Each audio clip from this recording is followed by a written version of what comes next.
Assalamualaikum warahmatullahi wabarakatuh. Waalaikumsalam Ibu. Selamat pagi anak-anak.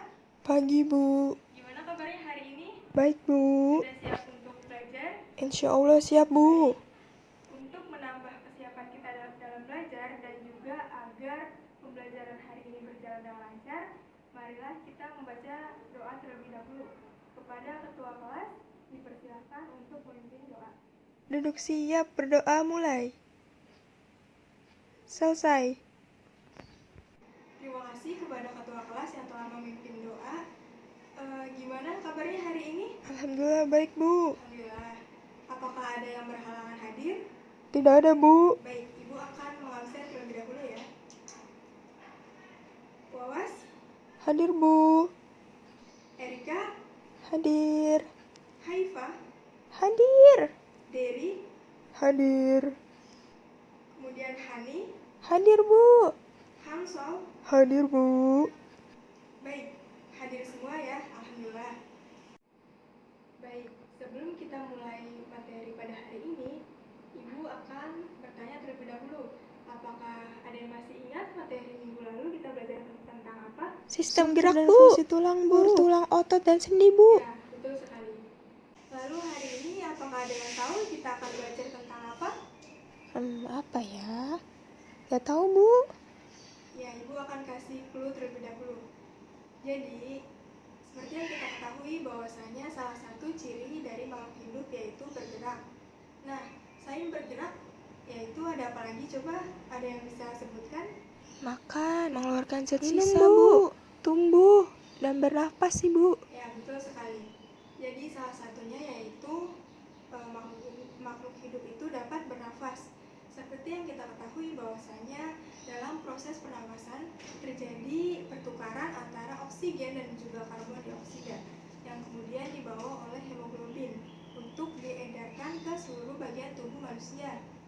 Nah, lalu hemoglobin ini ada yang bisa menyebutkan berhubungan dengan apa? Darah ya Bu. Sistem sirkulasi Jantung Bu. Ya, betul sekali.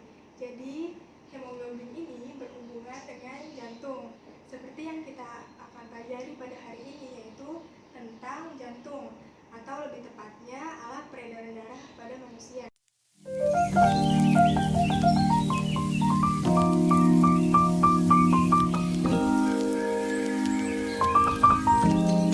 Ibu akan menampilkan peta konsep pada pembelajaran hari ini. Kita akan belajar tentang struktur jantung dan juga pembuluh darah, kemudian tentang sirkulasi peredaran darah kecil dan juga peredaran darah besar, kemudian ada juga contoh-contoh penyakit pada jantung, serta ada juga penanganannya. Tujuan pembelajaran pada hari ini yaitu untuk mengetahui dan memahami struktur atau bagian-bagian pada jantung, kemudian cara kerja jantung. Selanjutnya ada juga penyakit-penyakit pada jantung dan cara penanganan atau pencegahan penyakit tersebut.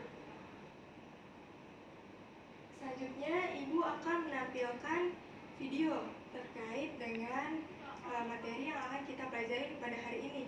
Tolong simak dengan baik ya.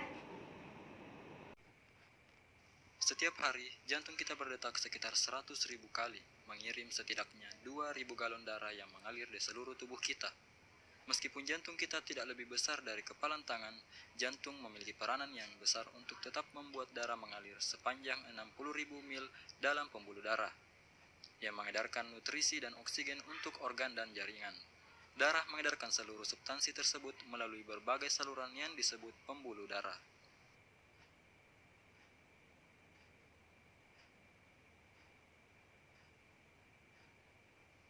Pembuluh darah meliputi arteri, vena, dan kapiler. Untuk membuat darah mengalir ke seluruh tubuh, kita memiliki sistem pemompa, dan jantung adalah pompanya, di mana jantung tersusun atas otot yang memompa darah ke seluruh tubuh, berdetak sekitar 72 kali per menit sepanjang hidup kita.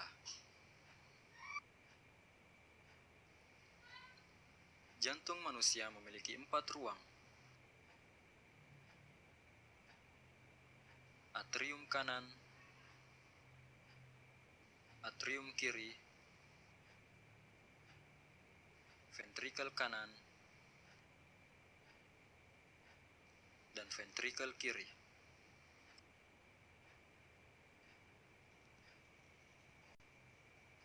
Jantung memiliki 4 katup, yaitu katup trikuspid, katup mitral, katup aortik, katup pulmonik. Katup ini merupakan katup satu arah.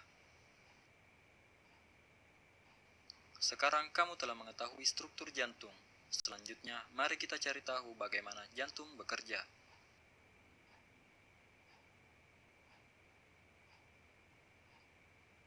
Darah menjadi kaya oksigen dengan menyerap oksigen di dalam paru-paru.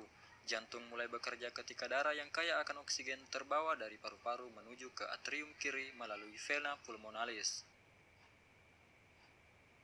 Saat atrium kiri berelaksasi, darah akan terpompa masuk ke jantung. Saat atrium kiri berkontraksi, secara bersamaan ventrikel kiri akan berelaksasi. Atrium kiri menekan darah menuju ventrikel kiri melalui katup satu arah. Ketika ventrikel kiri berkontraksi, darah akan terpompa menuju aorta, di mana darah yang kaya akan oksigen dialirkan menuju bagian tubuh lainnya kecuali paru-paru.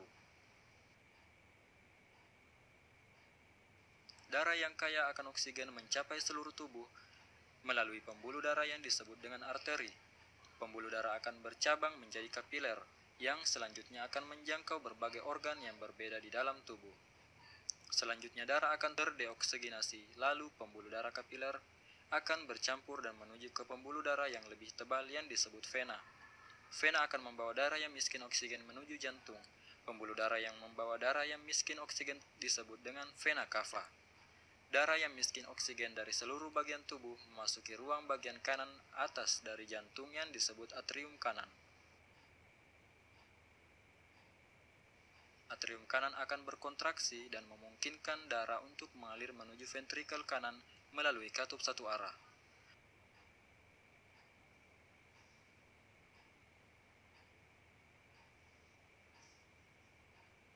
Ventrikel kanan kemudian berkontraksi dan menekan darah menuju arteri pulmonalis. Arteri pulmonalis membawa darah yang miskin oksigen menuju paru-paru. Paru-paru kemudian melakukan pertukaran gas terhadap darah sehingga darah kembali menjadi kaya akan oksigen.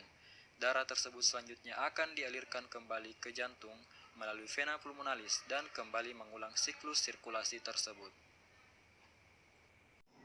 Baik, setelah pemaparan video tadi, apa sih yang kalian dapat atau yang dapat kalian simpulkan? Ada yang tahu? Tentang struktur dan cara kerja jantung, Bu. Ya, Hansol, betul sekali. Selanjutnya ada yang ingin menambahkan? Saya, Bu. Ya, silakan Sani. Jantung bekerja karena punya pacemaker, Baik, Bu. betul sekali ya. Jika kita berbicara tentang jantung, apa sih yang kalian ketahui tentang jantung? Rongga-rongga yang berotot, Bu. Mengedarkan darah ke tubuh, Bu. Betul sekali.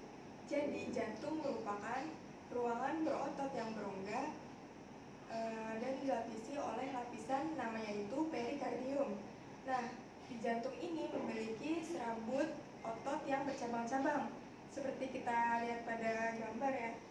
Di sini, seperti yang tadi video yang telah dipaparkan tadi, bahwasanya jantung memiliki 4 ruangan, yaitu ada atrium atau serambi kanan dan juga kiri, kemudian ada ventrikel atau bilik kanan dan juga kiri, kemudian di antara bagian ruang jantung sebelah kanan dan juga sebelah kiri itu ada pembatas, namanya septum interventrikular, supaya darahnya ini mengalir satu arah.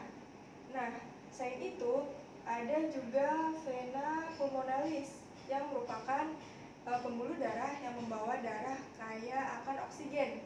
Kemudian ada juga arteri pulmonalis. Nah, arteri pulmonalis ini merupakan pembuluh darah yang miskin oksigen atau yang membawa darah kaya karbon dioksida.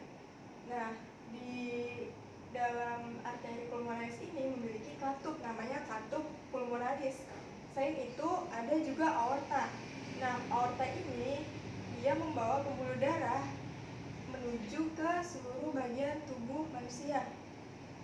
pada aorta juga memiliki katup, namanya yaitu katup aorta. Selain itu ada juga vena cava superior atau vena cava bagian atas dan juga inferior bagian bawah. Maksudnya di sini yaitu vena cava superior ini membawa darah dari bagian atas tubuh, misalnya dari bagian otak. Sedangkan vena cava inferior ini merupakan pembuluh darah yang membawa darah dari bagian tubuh bagian bawah. Nah, contohnya ini dari organ pencernaan. Baik, selanjutnya kita akan membahas tentang arteri koroner. Jadi, arteri koroner ini fungsinya yaitu untuk mensuplai darah dan juga oksigen untuk otot jantung. Jika terjadi kelainan pada arteri koroner ini, maka dapat menyebabkan serangan jantung, bahkan kematian. Nah, di sini seperti yang terlihat pada gambar, arteri koroner dibagi menjadi dua, ada yang bagian kanan dan juga kiri. Arteri koroner kanan fungsinya ini untuk memasok darah menuju ke ventrikel kanan, kemudian ke atrium kanan, selain itu ke sinoatrial dan juga ke atrioventrikular. Sedangkan pembuluh arteri koroner bagian kiri yaitu dibagi menjadi dua lagi, yaitu ada arteri left anterior descending yang fungsinya untuk menyediakan darah menuju bagian kiri dan juga atas jantung. Sedangkan arteri left circumflex ini fungsinya untuk menyebarkan darah mengelilingi otot jantung dan juga menyediakan darah menuju ke sisi luar dan sisi belakang jantung. Jadi pembuluh darah ini merupakan jalan bagi darah yang mengalir dari jantung menuju ke jaringan tubuh. Nah, pembuluh darah ini dibagi menjadi tiga, yaitu ada pembuluh darah nadi, pembuluh darah arteri, dan juga kapiler. Yang perbedaan antara arteri dan vena. Nah, kalau misalnya arteri ini dia memiliki dinding yang tebal dan juga elastis, sedangkan vena keterbalikannya. Kalau misalnya arteri di sini aliran darahnya itu dari jantung atau meninggalkan jantung, sedangkan vena yaitu menuju jantung. Kemudian untuk tekanan darahnya ini pada arteri itu kuat, kemudian dia memancar, sedangkan pada vena itu lemah, kemudian darahnya ini menetes. Selain itu, kandungan darah pada arteri ini dia mengandung banyak oksigen, sedangkan pada vena mengandung banyak CO2 atau karbon dioksida.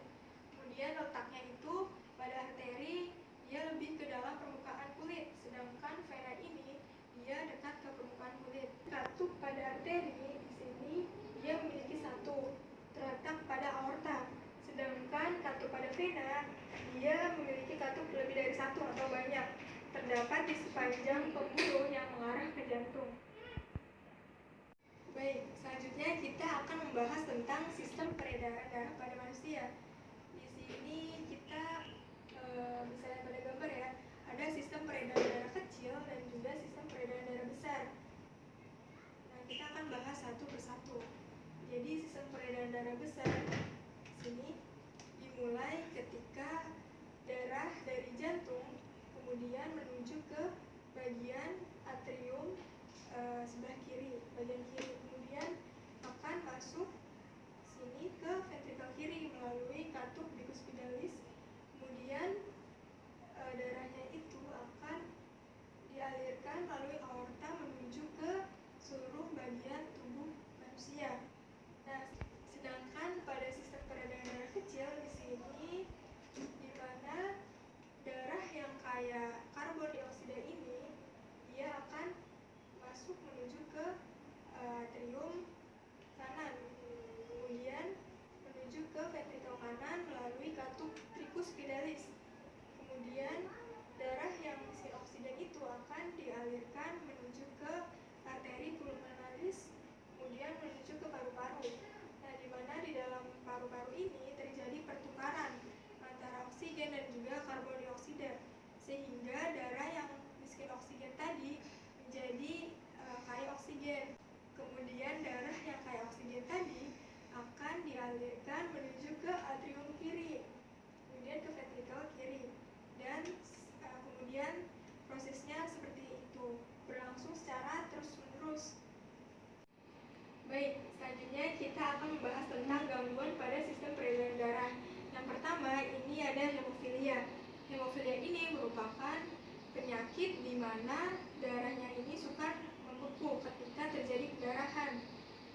Hemofilia ini biasanya berupa penyakit keturunan atau gen dan hampir pada laki-laki.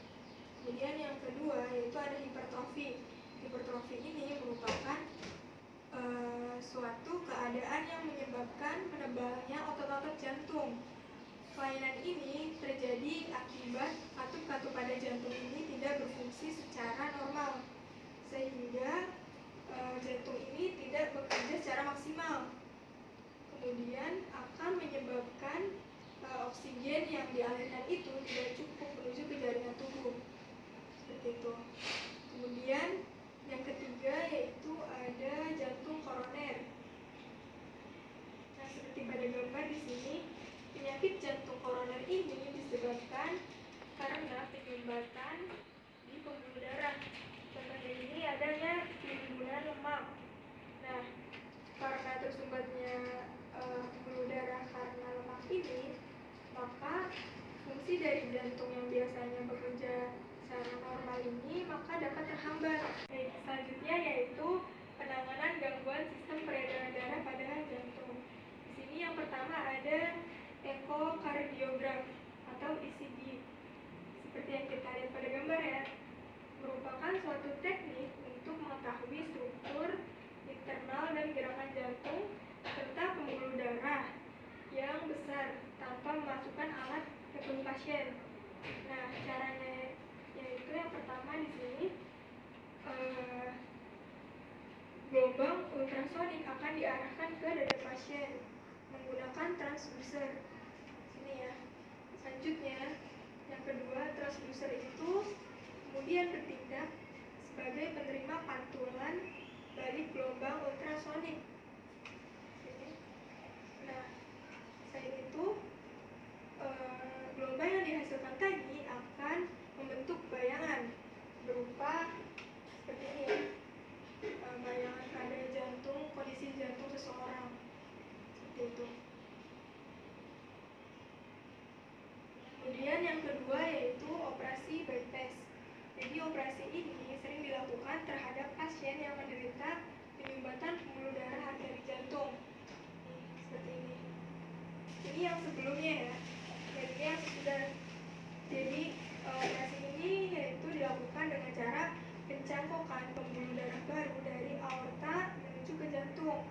Dari aorta menuju ke jantung. Kemudian diperlukan juga vena dari tubuh manusia lain untuk menggantikan jalur arteri yang tersumbat.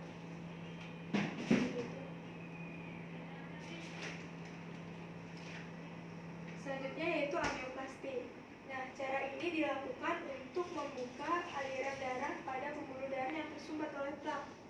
Nah, seperti ini ya cara-caranya. Jadi balonnya ini yang pertama kita masih kempis ya. Kemudian dimasukkan ke dalam bagian arteri yang tersumbat. Setelah itu balonnya ini kita gelembungkan. Saat balon membesar, kemudian baik pada jantung ini akan terdorong keluar sehingga arterinya itu melebar dan aliran darah kembali menjadi lancar. Seperti itu. Baik, selanjutnya kita masuk ke sesi diskusi. Ibu akan membagikan lembar kerja kepada kalian. Ibu kasih waktu 30 menit ya untuk sesi diskusi hari ini. Untuk kelompoknya nanti disesuaikan dengan kelompok sebelumnya, jadi disamakan aja ya, seperti itu. Kelompok 1, kelompok 2, kelompok 3. Baik, selanjutnya silakan diisi dengan sebaik mungkin ya. Setelah kita sesi diskusi nanti akan ada sesi presentasi di mana setiap kelompok akan maju untuk mempresentasikan hasil diskusi tersebut.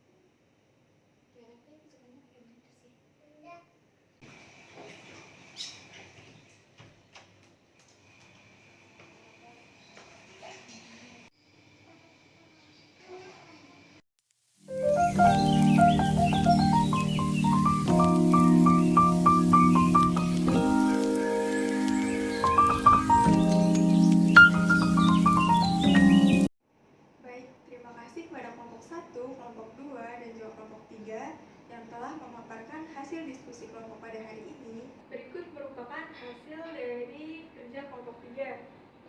Di sini ada TTS atau teka-teki silang dengan soal yang mendatar dan juga menurun.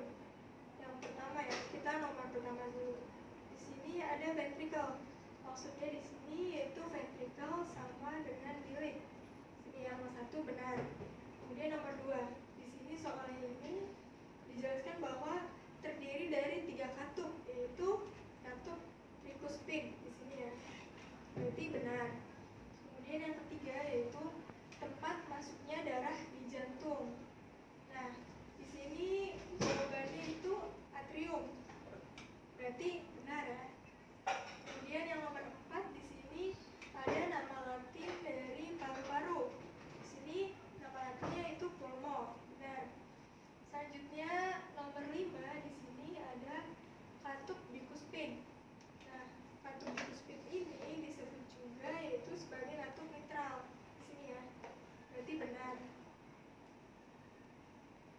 Kemudian nomor 6 di sini similar atau kesamaannya ini merupakan dexter dalam bahasa Latinnya, berarti benar ya. Kemudian nomor 7 fase relaksasi jantung. Fase relaksasi jantung itu disebut diastol, benar ya. Dan nomor 8 yaitu di sini dijelaskan bahwa soalnya ini vena terbesar, yaitu di sini jawabannya vena cava. Berarti benar ya. Baik, ini ada perbedaan dari arteri dan juga vena. Mari kita bahas ya. Di sini dinding dari arteri yaitu tebal dan elastis, benar ya. Kemudian sedangkan vena yaitu tipis dan juga elastis, benar. Kemudian aliran darahnya, kalau vena yaitu menuju ke jantung, sedangkan arteri dari jantung atau meninggalkan jantung, benar ya. Sedangkan tekanannya yaitu, apakah yang di sini benar? Kurang tepat, Bu. Ya, di sini terbalik ya. Ibu akan mendatang.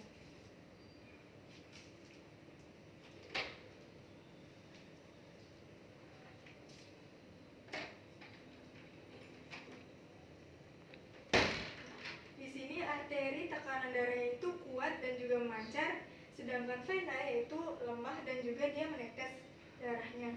Kemudian untuk kandungan darahnya, arteri ini kayak oksigen, sedangkan vena ini miskin oksigen. Kemudian letaknya ini arteri dia lebih dalam ya, sedangkan vena yaitu dekat permukaan, benar ya. Selanjutnya katupnya, arteri ini memiliki satu katup yaitu terletak pada aorta, sedangkan vena dia lebih dari satu katup atau banyak, dan letaknya ini di sepanjang pembuluh darah. Berikut merupakan hasil dari pekerjaan kelompok 1. Di sini kita kelompok 1 telah melengkapi bagian-bagian atau struktur jantung. Yang pertama di sini ada atrium kanan, benar ya. Atrium kanan dan juga di sini atrium kiri, benar. Bilik kanan dan juga bilik kiri, benar. Kemudian di sini ada vena cava superior dan inferior, benar ya. Kemudian ada arteri pulmonalis. Kemudian di sini aorta, nomor 6 aorta, benar ya. Dan yang 9 ini vena pulmonalis, benar ya. Baik. Ibu akan mereview terkait dengan cara kerja jantung. Nah, berikut merupakan sistem peredaran darah kecil. Jadi, darah yang miskin oksigen akan memasuki bagian vena cava superior dan juga inferior, atau vena cava bagian atas dan juga bagian bawah. Kemudian masuk menuju ke atrium atau serambi kanan. Selanjutnya, darah akan masuk menuju ke ventricle kanan melalui katup tricuspidalis. Selanjutnya, darah yang miskin oksigen tadi akan dibawa oleh arteri pulmonalis menuju ke paru-paru. Nah, di dalam paru-paru akan terjadi pertukaran antara oksigen dan juga karbon dioksida, sehingga darah yang tadinya miskin oksigen menjadi kaya oksigen. Nah, ini merupakan sistem peredaran darah besar. Jadi, berikut merupakan darah yang kaya akan oksigen, masuk melalui vena pulmonalis. Selanjutnya menuju ke atrium kiri. Selanjutnya, dari atrium kiri, darah tersebut akan mengalir menuju ke ventrikel kiri melalui katup bikuspid. Selanjutnya, darah tersebut akan dipompa menuju ke aorta melalui katup aorta. Nah, setelah itu, darah yang kaya oksigen tadi akan diedarkan ke seluruh bagian tubuh, kecuali paru-paru. Selanjutnya, sirkulasi darah tersebut akan terjadi secara terus-menerus atau berulang. Sesi diskusi pada hari ini telah selesai. Marilah berikan apresiasi untuk kita semua. Baik, selanjutnya yaitu sesi kesimpulan. Ibu akan menunjuk satu siswa untuk menyimpulkan pada hari ini ya. Coba silahkan kepada Betty untuk menyimpulkan. Selanjutnya Ibu akan memberikan kesimpulan ya. Sebelum Ibu memberikan kesimpulan, apakah ada yang ingin bertanya? Tidak, Bu. Tidak ada ya. Nah, jadi kesimpulan pada pembelajaran hari ini yaitu kita ketahui bahwasanya komponen pada struktur jantung ini yaitu ada pembuluh darah, ada darah serta jantung. Nah, pada darah ini ada namanya hemoglobin, di mana fungsinya yaitu untuk mengikat oksigen untuk dialirkan ke bagian organ dan jaringan tubuh manusia. Jadi, untuk mencegah gangguan pada sistem peredaran darah pada jantung, yang pertama yaitu kita harus banyak olahraga. Kemudian yang kedua harus jaga pola makan. Kemudian perbanyak minum, istirahat yang cukup, harus manajemen waktu yang baik. Nah, seperti itu ya. Jadi, fungsi jantung ini sangatlah besar bagi tubuh manusia. Oleh karena itu, kita harus menjaga jantung kita dengan baik. Dan salah satu manfaat dari adanya jantung ini yaitu agar kita dapat bersyukur kepada yang telah menciptakan kita, yaitu Allah Subhanahu wa Ta'ala. Dengan mempelajari materi pada hari ini, semoga kita dapat mengetahui lebih tentang alat peredaran darah pada jantung dan dapat kita aplikasikan dengan baik. Seperti itu ya. Baik, untuk selanjutnya, untuk pertemuan selanjutnya yaitu ada tugas. Jadi tugasnya yaitu membaca bagian-bagian darah, golongan darah, transfusi darah, sistem limfa, dan proses pembekuan darah dari berbagai sumber yang relevan. Sekian pembelajaran hari ini. Sebelum kita tutup, marilah kita membaca hamdalah. Kurang lebihnya Ibu minta maaf. Wassalamualaikum warahmatullahi wabarakatuh.